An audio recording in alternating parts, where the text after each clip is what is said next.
And this is what I'm trying to figure out is like there have been so many conversations that happen around tables like this that people just are not included in, and a lot of them are just talking about people like you're talking about the different farmers. It's these kinds of conversations that make you. Well, and this is whenever you just let the camera roll, go. we just you don't ever cut it, and then he gets to edit it all and figure out how we don't do it like that though, right? We're trying to do it like that. We live switch. We're definitely not rolling and haven't been for the last Okay, well, do you want me to do it? I'll do an intro.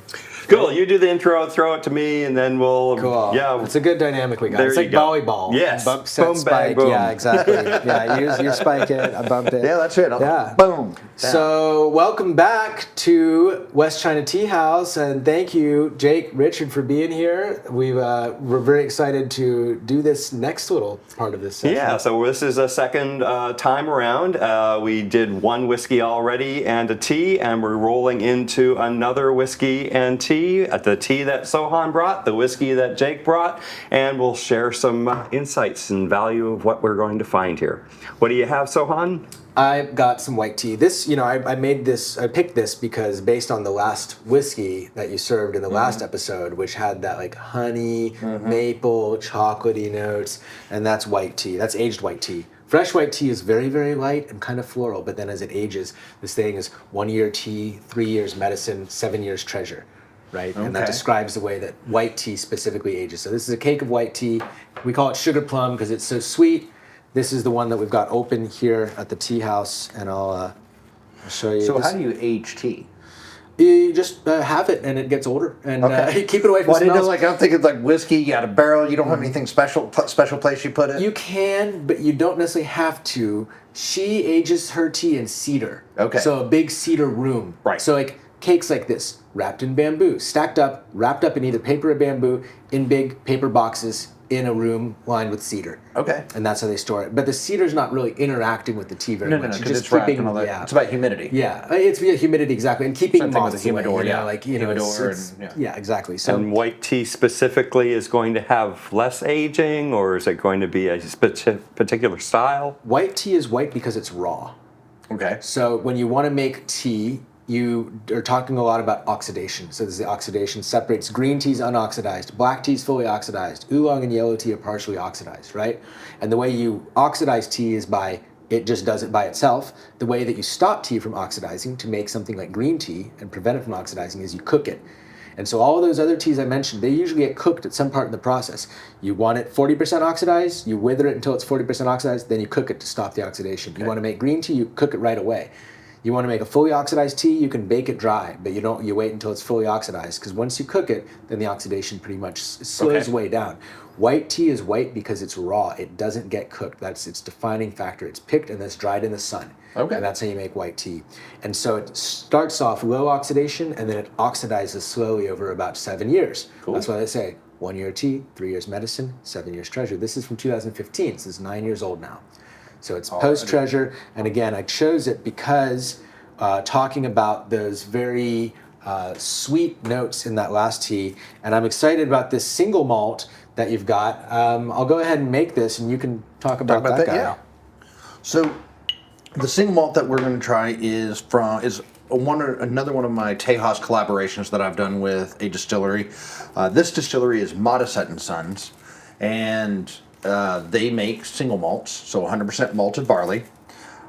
The one thing I like about this, or what I find unique about this, is talk about a true collaboration. It wasn't just me collaborating with Muscat & Sons. Right. Andalusia had a part in this. Yeah. In the fact that several years ago, Andalusia, their first brandy that Andalusia ever released was an orange muscat wines that they distilled into brandy. And there were two 25-gallon barrels. Well, Ty was nice enough to give me those barrels. And I took that to Muscat & Sons, and we put their whiskey in those barrels. Brandy barrels. The orange muscat brandy barrels. So what came out of it is a single malt that I describe as an orange creamsicle pie. Okay. A lot of barrel swapping going on. This is a happening crowd. Well, and I can't speak for other industries, but what I can say about Texas is and this has changed over the years, but we are now getting to a point to where they collaborate, we talk, we share things, we share resources, we talk, we help each other out. And I'm saying we as the proverbial just, part Texans. of the... Yeah. And the Texas whiskey community. Exactly. That's, like you said, that's what Tejas means. Yep. Friend. And we're the friendly state. And it's true. I've lived all over this country, and Texas gets a lot of flack for different things, but people are friendly here. We decided to bottle this at 110 proof. So it's named Tom Roy because the dad really loved this, and his name is Tom Roy Modisette, and so it's called Tom Roy because he just really loved the way this turned out. Now, we had a difference of opinion on what we wanted to proof it at. They were going for slightly lower, and usually with single malts, I like a lower proof on it. But as we were tasting it, it felt like it was losing some of its oomph, some of the robustness of the flavor. And so I convinced them to let it tried it one more proof, and that was 110. I took a sip of it, I was like, okay, this is it. They were a little skeptical until they took a drink of it, and they went, okay, yeah, we got you. This is it. So a lot of this process can be done as a committee, or it can be done as a single person making the final decision on what either the proof point is going to be or what that batch is going to taste like by blending multiple barrels together. And it'll vary by distilleries. Usually if I'm trying to create a collaboration, it is a collaborative effort. I want everybody to be happy with the product that we put out. And ultimately it's still their distillery's name on it. Right. And so... yeah, we go through a lot of collaboration, a lot of conversations. Now, this distillery in particular, I had an argument with somebody not too long ago because they said it's in Fredericksburg, and I said no, their distillery is in eastern Texas, and it's like technically their facilities in Manor. It's in Manor. But their tasting room, but they have their tasting rooms in Fredericksburg. So the two of us were arguing, and it's like, no, it's in Manor. No, it's in Fredericksburg. No, it's in Manor. We were both right, and it was one of those arguments where everyone wins. I think the one who was right is the one where the distillery is, personally. That's what I say. Well, except for the distillery's not open to the public. So I don't care. I don't care. All right. Because that's where the whiskey's made. He has ruled. That's the climate. That's my own personal, as far as where I'm going to chime in there. Sohan has ruled. Yes. Judgment made. Judgment has been made. Okay, let me get you some tea, and then we can do the little pairing of this. See if this one goes with it too, like the last one was supposed to. Let's see. White tea is aged white tea is super sweet. That's why I picked it. Okay, so sweet. All right. Yeah, and this is a sweet honey citrus on the nose. Yeah, okay. It was the note was creamsicle pie. Orange creamsicle. Orange. Yeah, was there any other creamsicle? Really? I don't know. When people say creamsicle, they mean the orange creamsicle. Okay, if you're going to mean another flavor, then you got to say it. Fair. It's beautiful. Mm-hmm. I know what I really appreciate now is after our last discussion, being like, oh, some of those really dark-looking whiskeys are colored. They put coloring in them. They can be in Scotland, not in bourbon. Okay, bourbon can't have bourbon that. Can't have that caramel color. American whiskey in general. Yeah, most. Good. Yeah. That pisses me off. The idea of that pisses me right off. Okay, there we go. This is ready. This one has to steep a little longer. But look, that's not some caramel coloring right there. That's real. There you go. That's authentic. Oh, definitely a lot darker than the last tea we had. Yeah. Oh yeah. Side by side. That's that age. If we were to make if we were to make this when it was fresh, it would have been very light in color. But now that it's got 9 years, thank you so much. You're welcome, of maturity on it. Ooh, that's got a nice linger to it. It's called the Huigan, the returning sweetness. Mm-hmm. Oh yeah. I've only had this once or twice. We just got this. We ran out. The previous year, 2014, of this is gone, done, 86. Okay. This is the new one, and every year we try to have one of these 100-gram Chaumet aged bings so people can buy a little bit of aged tea. And this next iteration is from 2015. And I think you did a good pairing. Go to the whiskey and have a sip. Yeah. It's a little hot on the tongue, though, by the way, if you stick your tongue. Yeah. The tea or the whiskey? The tea. Oh, yeah. Slurping. I know. I did not. Slurping. I failed to do that. Yeah. Slurping is crucial. And that that is one of the slurping- occupational hazards. The slurping helps with whiskey as well. It helps to aerate. It helps to open your palate. Helps to prepare the next sip. It's nice. Is They this do also pair- cast strength? So no, Oh, no, it's 110. 110. So we did this Yeah, at you told a whole 110. story about it. Yeah, no. 55%. It came out of the barrel like 130, and Yep. that was a lot. Yeah. I'm in the middle of a bunch of online proof arguments. His proof has changed. The measurements have changed over time. The measurement tools have changed to figure out what proof is. They finally settled on ABV as alcohol by volume, but they used to also do alcohol by weight. So there's a number of different ways of measuring proof, and if there's any other things in like sugar and stuff like that, it's going to change the proof.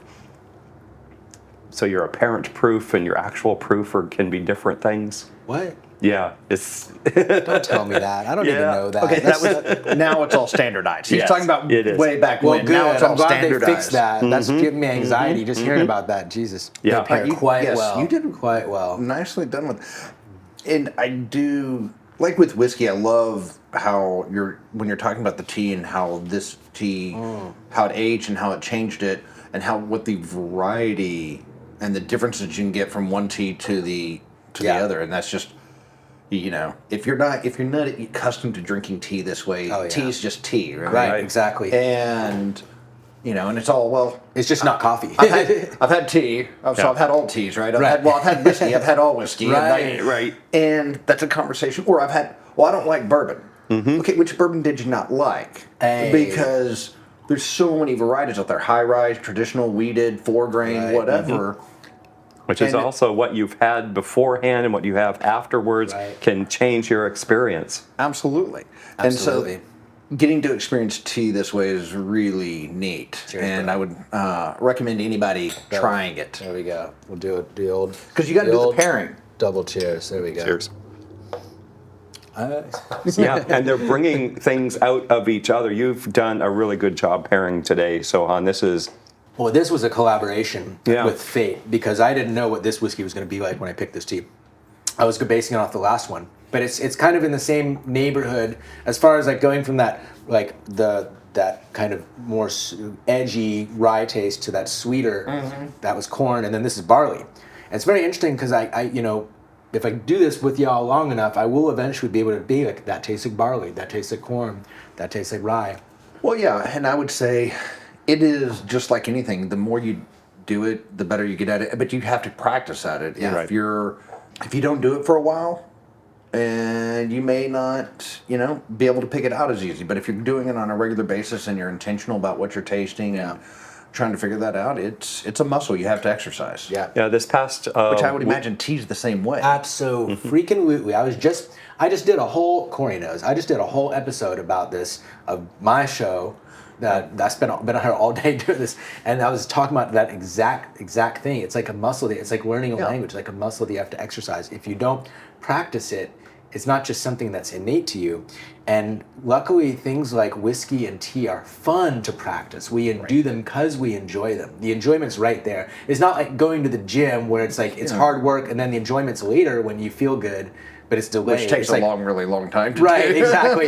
It's going to be a lot more fun. Well, I don't know. It's probably going to be a lot more immediate gratification to get really good at tasting whiskey than it is to like immediate gratification to right lose a here. bunch of weight. Yeah, exactly. This past weekend I was doing a tasting, and the person beside me had a bourbon, and they said, I can't find anything about the mash bill, and I'm nervous that I'm going to get a whiskey person coming in asking me what the mash bill is on this bourbon.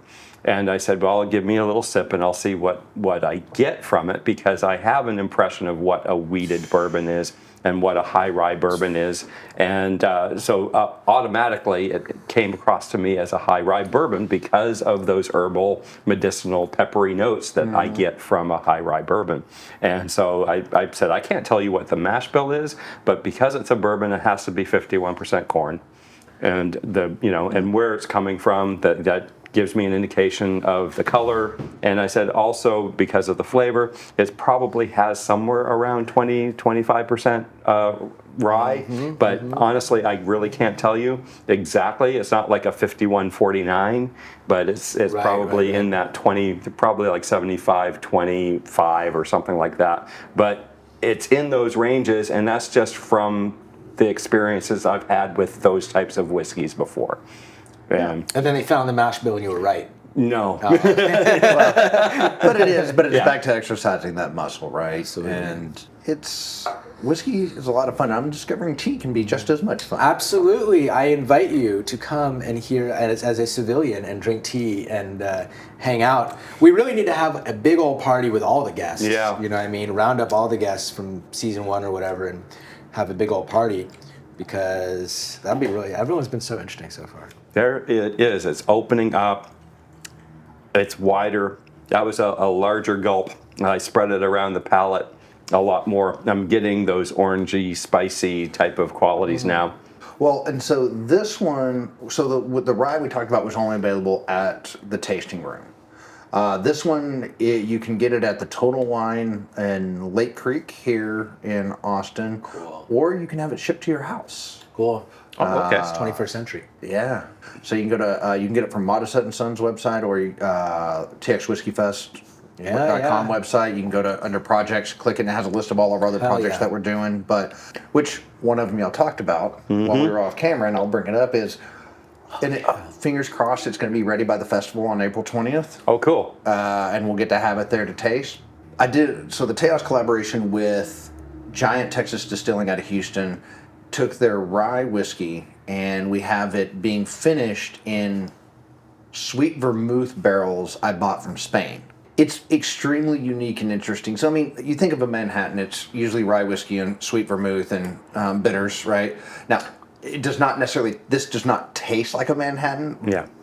But you get a lot of those, you get a lot of berry notes that you would from a sweet vermouth. Now, out of the 3 barrels, we're going to release one as a single barrel because it's just so unique and such an outlier in flavor that's actually perfect for pairing with a cigar. And then the other 2 we're going to blend together and release as a rye finished in sweet vermouth barrels. Like I said, the labels arrived at my house. I've got to get them to Houston, and if all works well, it will be ready at the festival in April. Most of the time when people are thinking vermouth, it's a fortified wine, and often you think of Italy and France for vermouth. So it's a little bit unusual in my experience to find a Spanish vermouth. Yeah. But vermouth, the word actually comes from the French word for wormwood. Vermouth. So that's one of those components, especially in the white vermouth. You're going to get that wormwood type of quality in the flavor. Is the wood wormwood? The wood is wormwood. Whoa! Yes. Really? Yeah, and that's what it is a bitter component. Right, it's bitter and it's got thujo. I guess it doesn't have thujo. I don't know, because they put wormwood in absinthe. Yes. And that's why it was illegal. And apparently it makes you drunk. Supposedly. They were used so the story with absinthe, yes, they it was legal in the U.S. until the guy that started Lucid Absinthe. He did years of research, and found an really old recipe for absinthe. Took it to the FDA and was like, "Look, this is all natural ingredients. There's everything in here," and so they approved it, which made it the first legal absinthe in the U.S. But the wormwood content is so small and insignificant, you're not going to turn into Van Gogh and cut your ear off. A lot of this goes back to, Van Gogh had lead-based paints. He had heavy metal in his paints. He was, so that's there's a lot of that. But the rumor is that he was on absinthe when he did it. And the same thing with the poets in the Enlightenment periods. The Little Green Fairy and and drinking. The Lost Generation. But they were also using cocaine and heroin and all of these other medicines at the time. But unless you like black licorice, absinthe's not, it's extremely bitter, and you... Oh, I've had it. Yeah, it is like licorice. And I've had some interesting ones too. Alan Bishop over at Spirits of French Lick is playing a lot with absinthe right now. And Peychaud, Péché downtown, they have a lot of different absinthes you can try, and they do it they serve it the traditional way in the container and with the sugar cube thing, and let they it drip the stuff and it down. drips through the sugar cube and into the absinthe. And, classy. Yeah, it's a fun experience, but man, they're still all like I'm fine with it as like in a cocktail type thing, but by itself neat, like you can't bring me on board. So for it. distillers that are trying to get into new and interesting things, getting into chartreuse and absinthe is those are going, botanicals. Yeah, this is going down. That's its nerd own holes. whole thing. It That's really that's a is. different episode. A different Yes. episode. Yeah, no, All right, it's, all right, back to this. it's a rabbit hole. It's a rabbit hole. Yeah. Fantastic. Thank you. This is amazing. Looking forward to the next one. Absolutely. Thank you, Richard. Yeah, it's nice to have you here, Jake. And yeah, we've been finding interesting people to come and talk to Sohan and convert them to tea. And we're finding interesting people to share with you. If you know any interesting people, send them our way. We would love to talk to them, especially in a sit-down situation. This is a warm and comfortable place with gracious service by Sohan, and I really enjoy what we're doing here. Well, and I would say if you are interested in meeting interesting people, then the Texas Whiskey Festival would be a good place to try that out. April 20th, Star Hill Ranch, tickets, txwhiskeyfest.com, all those good things. You can get this whiskey, though, too, from the website and have it shipped to you if you want to try it. And then I suggest you come to West China Tea House and have him share some of this wonderful white tea. That'd be my suggestion. That's how I'm going to close it out. Thank you. Thank you. Yes, please come. Come visit us here in Austin and on the website, westchinatea.com. Thank you. It's the law. It's the law. You have to come. It's the law. It's the law. The Yes, government- this is not the- legal advice, but it's the law. The government wants you to do this.